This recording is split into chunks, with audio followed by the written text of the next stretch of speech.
Computers, I've loved them since I've been able to afford to have my own, right back in the beginning of the modern home computer era, the 1980s.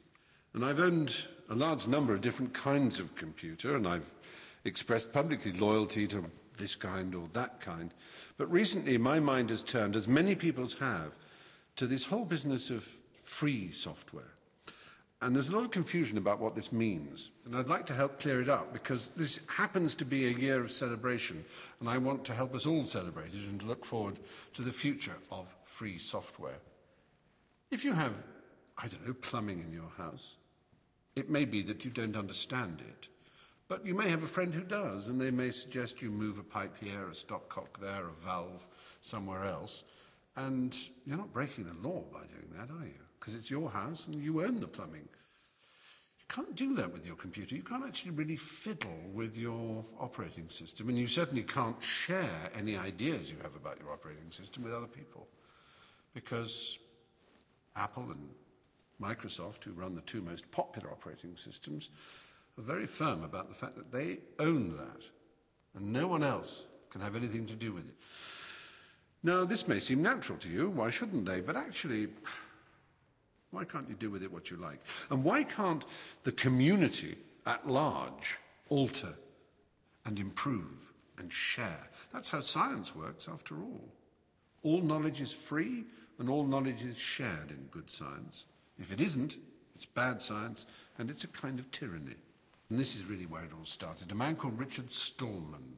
He decided 25 years ago, almost to this very date, he decided to write a whole new operating system from the ground up.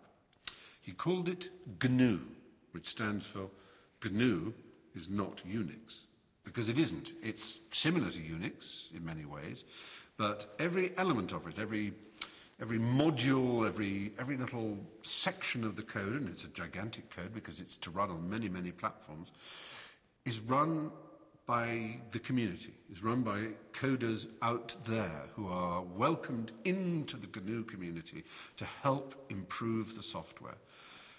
Every distro, as they're called, every distribution of GNU is tested and worked upon and refined by people whose only interest is in creating the perfect operating system that can be used across the spectrum of platforms by as many users as possible.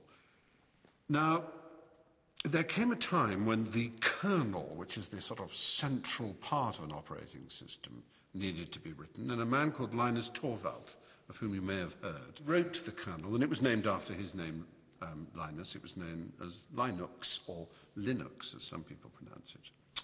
And Linux is the kernel that runs within GNU.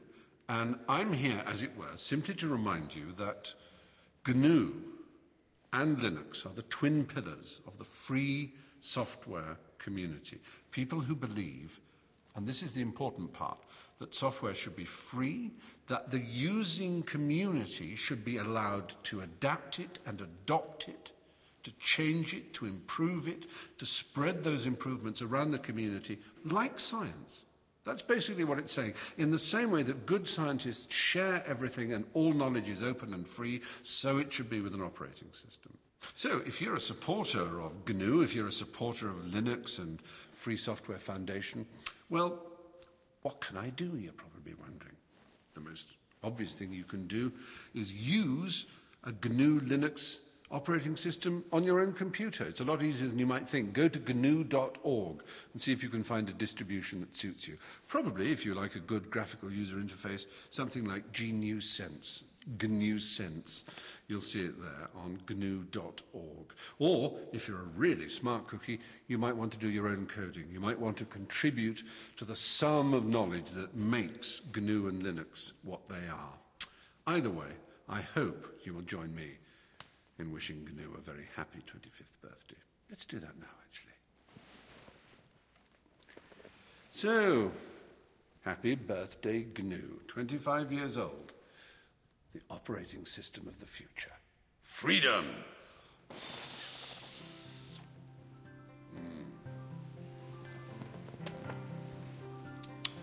Chocolatey good. The tastiest operating system